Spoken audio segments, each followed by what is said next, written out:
എല്ലാവർക്കും വണ്ടി പ്രേമികളായിട്ടുള്ള എല്ലാ എന്റെ അനിയന്മാർക്കും ചേട്ടന്മാർക്കും കുടുംബങ്ങൾക്കും ഹാപ്പി ഓണം. ഈ ഓണം നമുക്ക് എല്ലാ വിഷയങ്ങളും എല്ലാ വിഷമങ്ങളും എല്ലാ സങ്കടങ്ങളും തീർത്തുകൊണ്ട് നമ്മുടെ ഈ വരുന്ന വർഷം നമുക്ക് എല്ലാ അനുഗ്രഹങ്ങളും തന്നുകൊണ്ടുള്ള എല്ലാ ആവശ്യങ്ങളും നടത്തിക്കൊണ്ടുള്ള ഒരു ഓണായി മാറട്ടെ എന്നുള്ള ആശംസ എല്ലാവർക്കും തരാണ്. അതോടൊപ്പം മനസ്സിൽ കുറച്ച് സങ്കടമുള്ള ഒരു കാര്യമാണ്, കുറെ കളർ വണ്ടികൾ എനിക്കൊക്കെ ഏറ്റവും ഇഷ്ടമുള്ളതാണ് ഈ കളർ അടിച്ച് വരിക എന്നുള്ളത്. അതിൽ എന്റെ അനിയന്മാര് ആ വണ്ടികളോടുള്ള ഇഷ്ടം കൊണ്ട് കളർ അടിച്ച് വന്നിട്ടുണ്ട്. അവരുടെ വണ്ടികൾ രജിസ്റ്റർ ചെയ്യാൻ പറ്റിയിട്ടില്ല. എത്രയും പെട്ടെന്ന് അവരുടെ വണ്ടികൾ രജിസ്റ്റർ ചെയ്ത് കൊടുക്കാൻ വേണ്ടി എന്നുള്ള ഏറ്റവും കൂടുതലായിട്ടുള്ള സപ്പോർട്ട് എന്താണോ വേണ്ടതെന്നുണ്ടെങ്കിൽ ആ സപ്പോർട്ട് കൊടുക്കണം എന്നാണ് എന്റെ ഈ ഓണത്തോട് എന്റെ ആഗ്രഹം. കാരണം നമ്മളെപ്പോലെ തന്നെ അവർ സന്തോഷിക്കണം.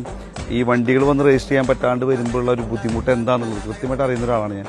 അപ്പോൾ അവരെ പൂർണ്ണമായിട്ടുള്ള സപ്പോർട്ട് കൊടുക്കാൻ വേണ്ടി അത് ഏതറ്റം വരെ പോകാനും നമ്മൾ അവരൊപ്പം നിന്നുകൊണ്ട് ഈ ഓണം അവരും കളറാക്കണം എന്നുള്ള ആഗ്രഹം കൊണ്ട് എല്ലാവർക്കും ഹൃദയം നിറഞ്ഞ എൻ്റെ ഹാപ്പി ഓണം.